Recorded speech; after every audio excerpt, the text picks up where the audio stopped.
Richie, thanks for joining us. Congratulations, your side were outstanding tonight. Yeah, I thought the first half an hour, we spoke to the players before, and first half an hour was going to be big because we played 120 at weekend and they've played 120. So the start was going to be important. Obviously, we needed to make changes to freshen up. They've done the same, and I thought the first half was outstanding. I thought the first 10 minutes, 15 minutes, we got to their penalty area quite a lot, but didn't make it happen.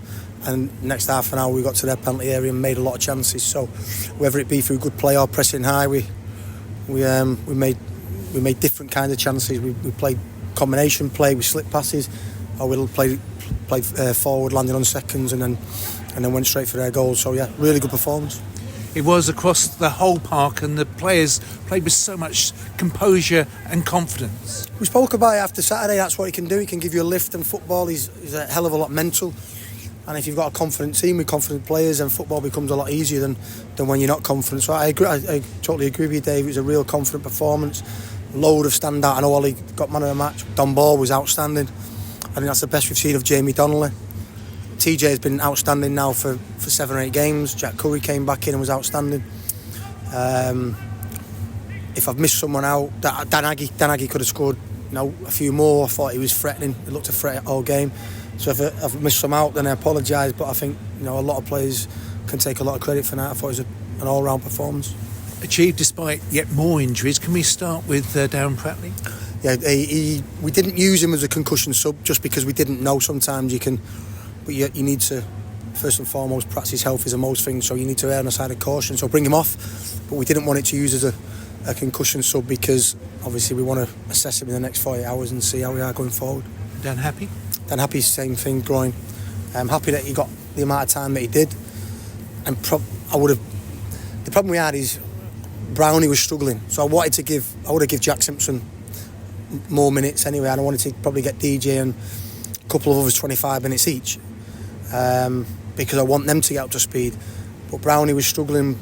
We didn't want to make a sub with 25 minutes to go, and Brownie felt something. We play for 10 for 25 minutes. So injuries are our force in our hand with a lot of the substitutions.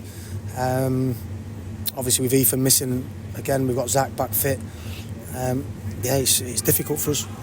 How bad is the illness for Ethan Galbraith? It's just a Tom Dave. Never heard of that. That's a northern thing.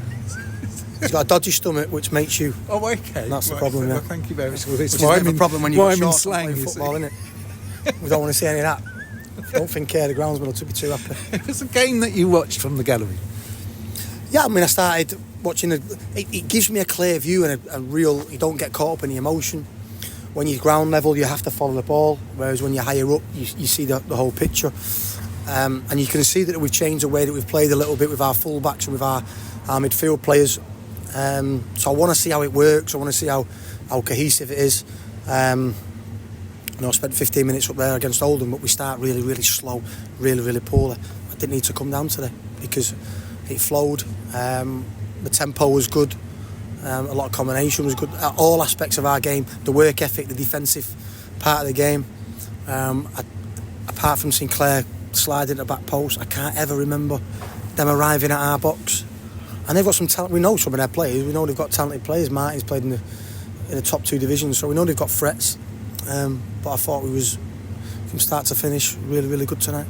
You move out of the bottom 4, closing the gap on Wigan, and it's Wigan next with an early kick-off. Dave, I told people it's too early. It's so close that you win a couple. If you win 3 games on a bounce, it just massively changes the table. Whereas if you lose a few on a bounce, then your position can change. So it's dead early. Let's see where the next 6-7 games take us, and then we'll start assess. I don't want to be having conversations about you're in it, you're out of it this early in the season. We was in this stage last year and we didn't really talk about it. So let's just progress. Let's take the positives out of tonight and in terms of the resilience on Saturday and go forward. Well, finally for me, can we talk about the Cup and the 3rd round draw home to Derby County? Crazy, isn't it? Because everybody's that's not a great draw, is it?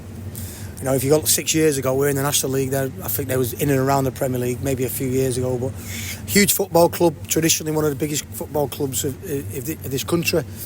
Obviously a championship club now, but because we played them last year,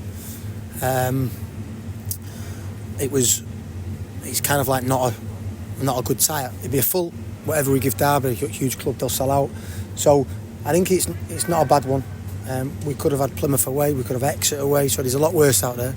But I understand why it's not as attractive as Accrington got or Tamworth got. But We'll wait to the fourth round. Let's get to the fourth round and let's see if West Ham are still in. Thanks. All right, no problem.